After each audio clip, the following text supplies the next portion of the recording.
अस्सलाम वालेकुम, we are back to an another vlog. की हाल है सज्जन मित्रों, ठीक ठाक हो? उम्मीद करते हैं तुम सारे अल्लाह के फजल बिल्कुल ठीक ठाक हो गए। जनाब फाइनली पुजी लेक व्यू पार्क इस्लामाबाद। बहुत ज़्यादा आवाम जनाब ईद दी छुट्टियां गुजारने वास्ते लेक व्यू पार्क का रुख किया है। बहुत ज़्यादा रश लगा हुआ है। साढ़े बच्चे बहुत एक्साइटेड हैं जनाब झूला लैन वास्ते। हूँ झूला देने वास्ते चले जा रहे हैं। उधर जनाब पिछे खाना वगैरह जनाब बिल्कुल रेडी हो रहा है, बिरयानी शिरयानी बिल्कुल रेडी हो रही है। उसनों लैके जा रहे हैं हूँ झूला देने वास्ते। झूला देने तो बाद इंशाल्लाह होला जिस उन्होंने खाने का रुख करने। हाँ जी चलो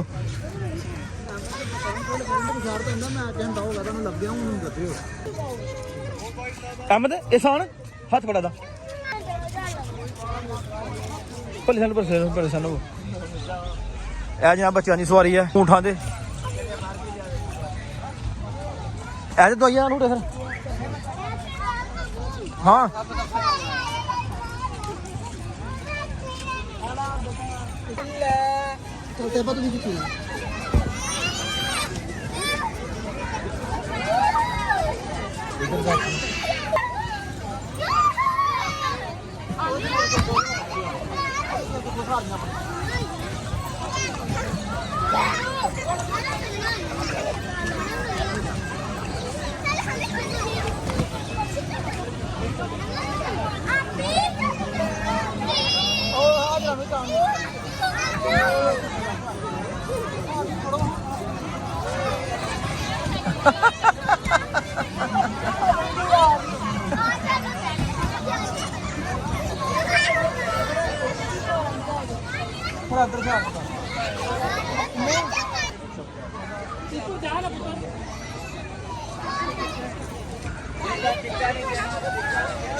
ऊपर जाओ यहाँ से ऊपर देखो सारे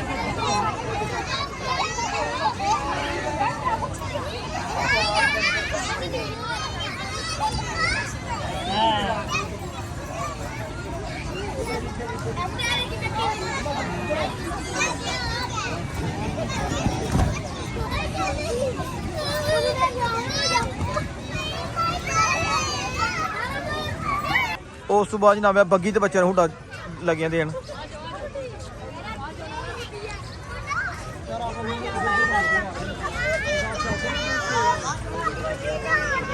तो जनाब लग गया बग्गी झूटा। अपने ब्याह तो बग्गी नहीं बैठे लेकिन लेक भी पार्क बग्गी लगे बैन।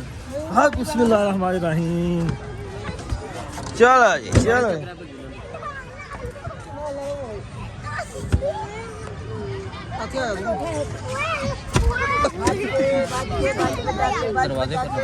पल्ले दरवाजे बैठो पर दरवाजा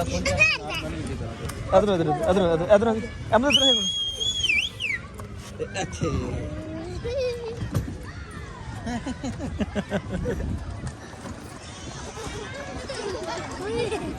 लो जनाब अं अपने ब्याह के बग्गी तो नहीं बैठे लेकिन लेक व्यू पार्क बग्गी जनाब बह गया झूटा लैन वास्ते ना जनाब बच्चे ने।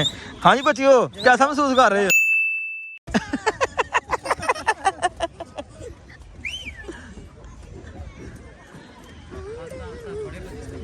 जबरदस्त।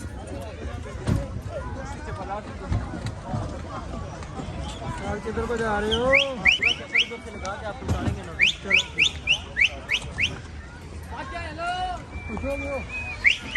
जनाब चित्र मुर्ग जे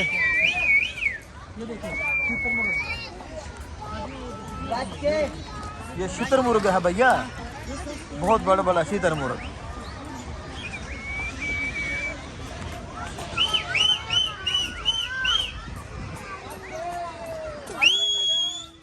मजे मजे मजे।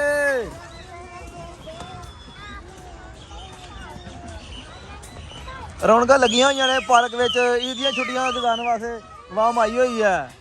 पूरे एंजॉयमेंट हो रहा जी। क्या बोल रहा है? इस बार कश्ती बह जाएंगे।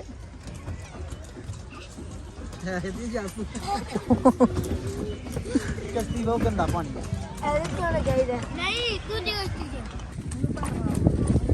ਇਹ ਜਨਾਬ झील है और गंदा पानी है जनाब वाला। ਇੱਥੇ इंशाल्लाह किश्तियां ਵਿੱਚ ਬਹਿ ਕੇ सफ़र करने आवाम जनाब किश्तियां बैठी हुई है। ਅਸੀਂ भी जनाब वाला ਇੱਥੇ सफ़र करने बहुत ਵੱਡੀ झील है जनाब लेक व्यू पार्क की झील।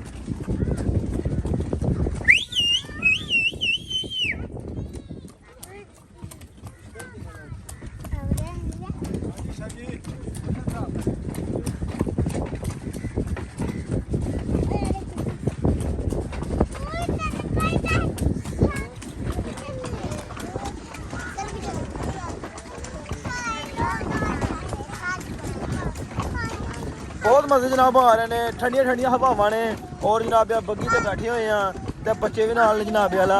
क्या ही सीन है यार हैं। ईदियां छुट्टियां गुजारन वास्ते बच्चे भी जनाब लैके आए हैं लेक व्यू पार्क इस्लामाबाद।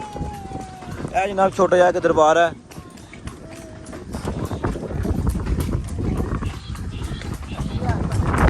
हाँ जी हाँ जी हाँ जी, आप सब की कहने ने? जबरदस्त यार, बच्चे खुश थे, सब खुश सब खुश।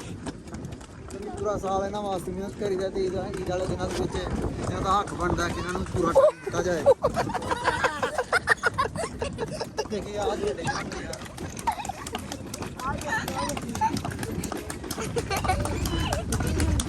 कोडू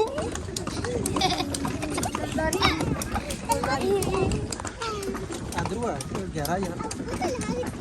चल हाँ नहीं बैठा चल हम उधर उसे झुक लेने यहाँ पे। फोटो शूट जनाब जारी है।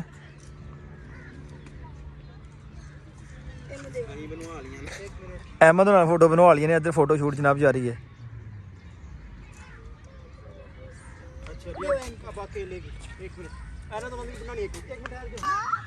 लो जनाब वाला बिरयानी जनाब पक गई है, सिलेंडर जनाब गैस मुक गया ते देसी जुगाड़ जनाब वाला लाया लेक व्यू पार्क दे विच आण के इट्टां पहले कट्ठियां कीतियां ने, फिर जनाब वाला बालन कट्ठा कीता ते फिर जनाब वाला हुण बिरयानी पकाई है ते बिरयानी नूं दम ला दित्ता वे ते बस जनाब थोड़ी जिहड़ी कसर रह गई बस हुण जेहड़ा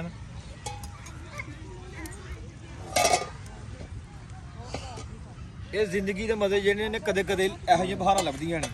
इहो जिहे ठंडे इलाके दे विच हैं बंदा बिरयानी पकाए ते फिर अपने सारी फैमिली बैठ के खाए, पिकनिक बंदा मनाए, इहो जिहियां बहारां दे विच क्या मजे ने यार। लेवन कर देता मुबशर बन गए। क्या ही बात है, स्वाद ही आ गई है। मिला दिता भाई ते इंशाल्लाह होल अजीज आने करीब 2-4 मिनट दी बिरयानी बिल्कुल जनाब रेडी होने वाली है। फिर सारे जी बैठ के खाने और मजे उड़ाने और जनाब वाला फिर जनाब वापसी इंशाल्लाह होल अजीज फिर निकलांगे। अगर वक्त ने साथ दिता तो इमामबाड़ी सरकार और फैसल मस्जिद जरूर इंशाल्लाह विजिट करांगे।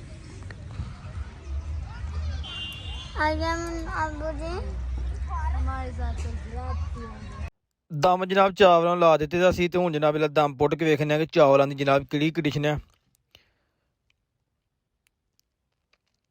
यह जनाब उदों ढक्कन जनाब चुकने दा आए हाय हाय माशाल्लाह माशाल्लाह जनाब क्या ज़बरदस्त खूबसूरत जनाब वाला चौल जिन्हें जनाब लग रहे ने ज़बरदस्त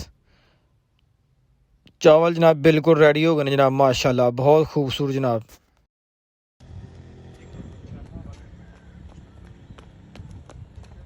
बिरयानी बिल्कुल रेडी हो गई है, लैके जाने जनाब चटाई उत्ते और उन्होंने जनाब सारे तकसीम करने आप भी खाने और सारी फैमिली को खिलाने। अल्हम्दुलिल्लाह बहुत ही मज़ा आया अज लेक व्यू पार्क में पूरी पार्क तौर फिर के विजिट भी की है और बिरयानी भी पकाई है और सारे जनाब इंतजार ने बिरयानी क्योंकि भुख बहुत ज़्यादा लग गई है। सुबह से नाश्ता किया तो जनाब बिरयानी बिल्कुल जनाब रेडी हो गया। हम टेस्ट करने जनाब कि किसी भी बिरयानी पक्की है जनाब यहो जी पार्क बिस्मिल्लाहिर्रहमानिर्रहीम। हाँ हाँ हाँ माशाल्लाह जी माशाल्लाह बहुत ज़बरदस्त यार।